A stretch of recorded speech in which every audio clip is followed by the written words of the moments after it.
Shalom bien-aimés, shalom famille Rehoboth, que Dieu nous bénisse. J'ai le privilège en ce jour du 16 juillet 2026 de partager avec vous le pain quotidien. Ici le serviteur Jean Valgès Lenné, je prie en ce jour que la grâce de Dieu soit avec vous, que sa main demeure sur vous, qu'il vous garde, qu'il vous protège, qu'il ne cesse de vous préserver précieusement. Alléluia. Et que sa faveur divine soit abondamment manifestée dans votre journée. Rappelons le thème de ce mois de juillet qui est intitulé « Annonce la grâce, lève-toi, va ». Depuis le début de cette semaine, nous parlons autour du thème « Accepter l'ordre de mission ». Je veux bénir le Seigneur pour tous ses serviteurs, pour tous les pasteurs qui m'ont précédé, qui nous ont exhortés, enseignés, édifiés, qui nous ont fait du bien. En ce jour du 7 juillet, le thème que nous traitons est intitulé « Aller et prêcher », tiré de Matthieu 10, verset 7, qui dit « Allez et prêcher en disant « Le royaume des cieux est proche. » Alléluia. Nous sommes donc ici en Matthieu 10, où Jésus, après avoir réuni ses disciples, donc les 12 disciples, va leur donner ce ordre de mission qui est d'aller, de prêcher, de dire que le royaume des cieux est proche. Il va, à la suite de cela, leur donner une série d'instructions concernant comment ils devaient procéder, ce qu'ils devaient faire concrètement, où est-ce qu'ils devaient aller exactement, et aussi une série d'avertissements par rapport à cette mission. Alléluia. Ce passage de Matthieu 10, verset 7 s'inscrit dans la liste de plusieurs passages qui viennent pour nous rappeler la mission première et principale du chrétien, du disciple de Christ, de quiconque décide de suivre Christ. Il dit « Allez et prêcher ». Ce passage ne s'adresse pas uniquement à une seule personne, ce passage s'adresse à toute personne qui décide de suivre Christ. Le passage, loin de s'adresser uniquement aux disciples de l'époque, s'adresse aujourd'hui à quiconque est disciple de Christ, à quiconque décide de marcher avec Christ. Alléluia. Ce passage de Matthieu 10, verset 7 vient pour mettre en évidence la responsabilité de chaque chrétien vis-à-vis de l'évangile, la responsabilité de chaque chrétien vis-à-vis du salut des âmes, vis-à-vis de la propagation de la bonne nouvelle du royaume. Et ce passage s'adresse à toi, il s'adresse à moi, il s'adresse à nous. Et chacun d'entre nous doit prendre conscience de sa responsabilité dans la propagation de l'évangile et jouer sa part. Alléluia. Parce que l'évangile ne pourra pas être propagé s'il n'y a personne qui se lève pour aller prêcher, s'il n'y a personne qui se lève pour aller présenter cet évangile, pour aller annoncer la bonne nouvelle du royaume. Donc chacun d'entre nous doit prendre conscience de sa responsabilité dans la propagation de l'évangile. Il y a des âmes à gagner, mais il faut que des personnes puissent se lever afin d'aller propager l'évangile, afin d'aller prêcher.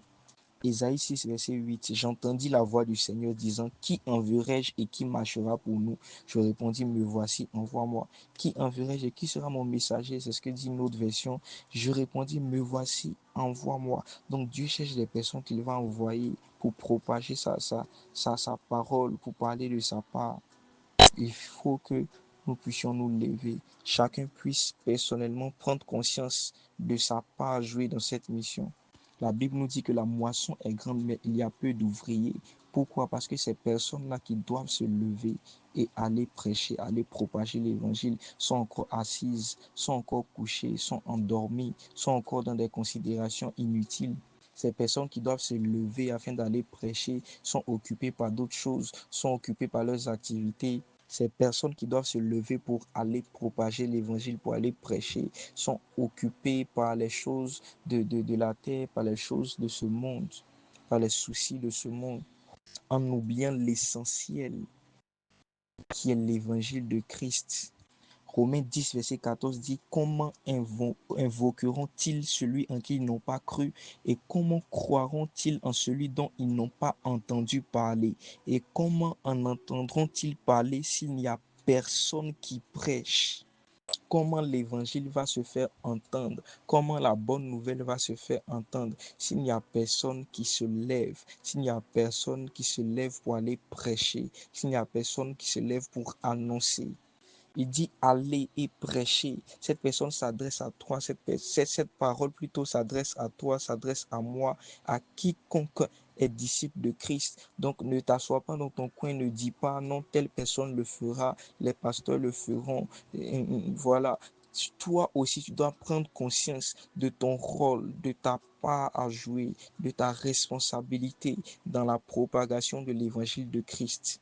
Tout simplement parce que tu es disciple de Christ. Et le disciple vit pour le maître. Le disciple vit pour présenter le maître. Il dit allez. Aller et prêcher.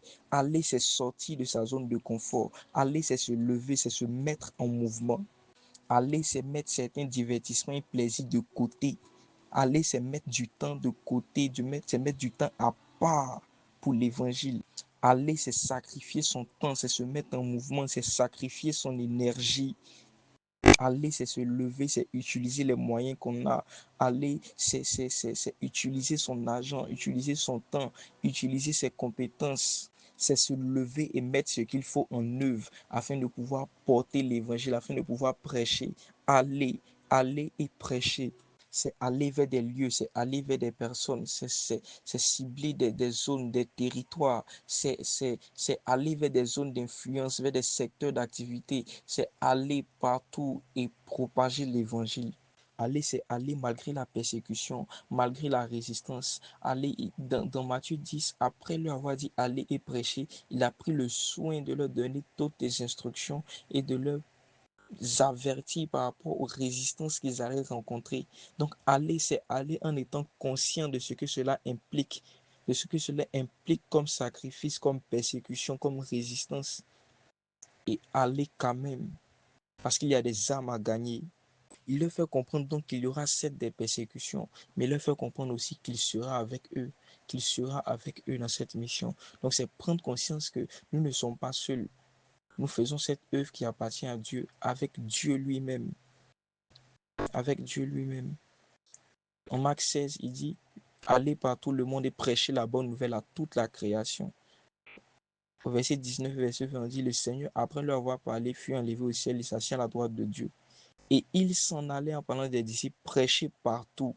La Bible dit, le Seigneur travaillait avec eux et confirmait la parole par les miracles qui l'accompagnaient. Donc le Seigneur était avec eux et les accompagnait. Parce que derrière toute instruction de Dieu se cache sa provision divine. Il est là, il nous accompagne. C'est pour ça en Matthieu 28, verset 19, il dit, allez, faites de toutes les nations des disciples, les baptisons au nom du Père, du Fils et du Saint-Esprit, et enseignez-leur à observer tout ce que je vous ai prescrit. Et voici, je suis avec vous tous les jours jusqu'à la fin du monde. Donc, il nous donne l'instruction, il nous donne l'ordre de mission qui est d'aller, de prêcher, de présenter Christ, de propager l'évangile, de faire des nations des disciples. Et il nous promet aussi sa présence, qu'il est avec nous dans cette mission, il nous accompagne. Voici pourquoi la crainte doit être bannie, la peur doit être bannie, la timidité doit être bannie. Et nous devons nous lever afin d'aller prêcher, propager l'évangile. Parce qu'il est avec nous, parce qu'il nous accompagne dans cette mission. Il nous fortifie pour cette mission. Il nous équipe pour cette mission. Voici donc l'exhortation de ce matin, que chacun de nous soit amené à prendre conscience de sa responsabilité dans l'évangile de Christ, de sa responsabilité dans la propagation de la bonne nouvelle.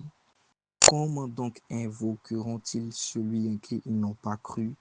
Et comment croiront-ils en celui dont ils n'ont pas entendu parler? Et comment en entendront-ils parler s'il n'y a personne qui prêche? Romains 10, verset 14. Shalom, que Dieu nous bénisse.